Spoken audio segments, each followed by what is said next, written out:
Hi, my name is Lynn White. I'm the Education and Volunteer Specialist for Butler Soil and Water Conservation District. Now I'm going to show you today how to make a paper seed bomb. Now it's kind of a fun project for adults and it's a great project for kids. So I'll show you the materials that we need to begin. First thing that you'll need is paper. So I have some old newspaper here that I'm going to use. I've also got a little bit of craft paper and I'm going to add this to give it color. You'll also need to have water and seeds. So I have some zinnia seeds here today, which are some great flowers that we can use for pollinators. The next thing that you're going to need is a blender. Now, I don't recommend using a nice new blender for this because when we're shredding the paper, it really begins to dull the blades. So if you have an old blender kicking around, all the better. You'll also need to have a container for putting the shredded paper in and getting it wet in the first place, and then something to help you drain the water out of the paper once you've made the pulp. Now, some people use colanders, some people use a sieve. I don't have those items with me today. Instead, I'm going to use this plastic material that is embroidery material, so it's got lots of holes in it. I'm going to pour the water paper mix on there and squeeze the water out.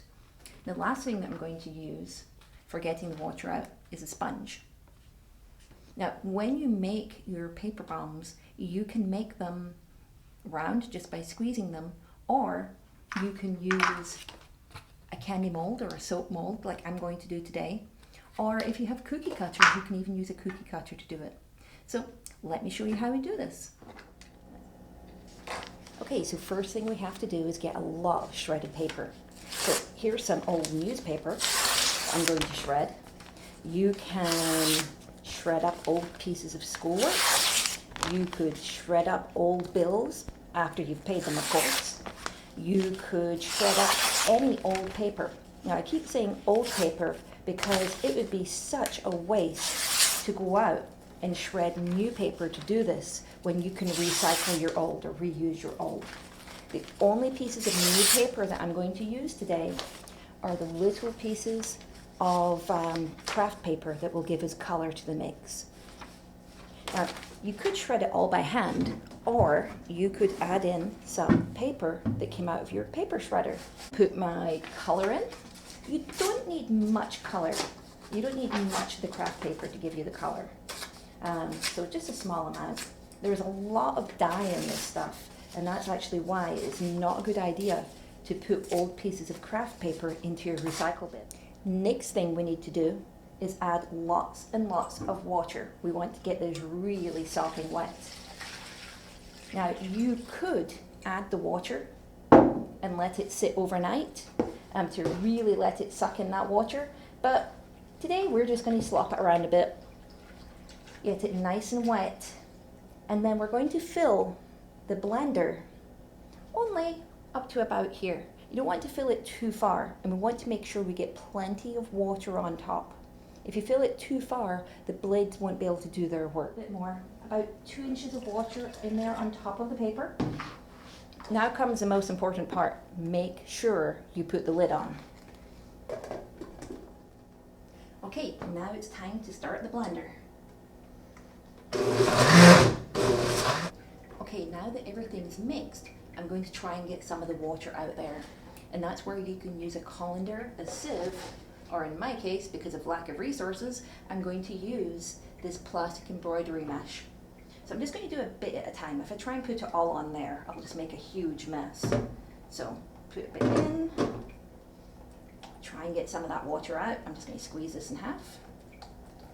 You don't want it too dry, or it'll be hard for you to move into shapes, and it'll also be hard for you to mix the seeds in, but we do want to remove quite a bit of water. So there's some. I'm going to put this into a bowl for later and keep on going. Okay, so now we've got our paper that's been turned into pulp, and I have a seed packet. I'm just going to dump all the seeds in there and mix it up.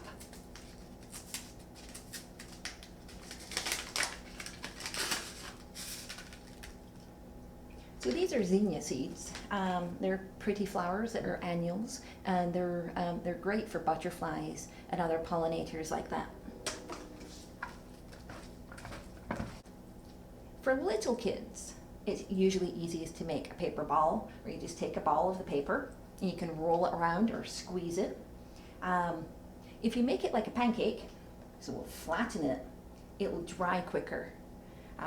So those are some of the simple ones to do. To dry them, you can put them on a cooling rack, or I just dry them on paper usually, so using some more paper. If we want to use a shape, then take your paper, squeeze out a little bit extra water there, and push it into the shapes. I'll do a few of them here. And then you'll want to remove some of that excess water. Now you could do it with paper towels, but I like to use sponges because I can keep using them over and over again. So I'm not wasting a ton of paper. If you do use paper towels, you could go back and shred it, but then you're in that endless loop. So I'm just going to use my clean sponge, squeeze down, and get some of that water out of each of these. So your best bet now is just to leave them in here and let them dry.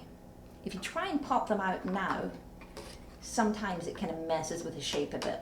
Let me show you. So there, I popped it out now, and you can see this R shape, but sometimes you kind of smoosh it getting it out.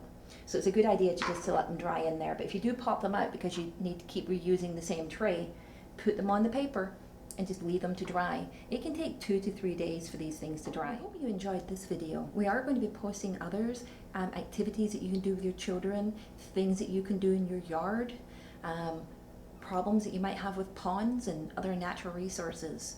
But again, we are Butler Soil and Water Conservation District, and we hope you'll visit us on the web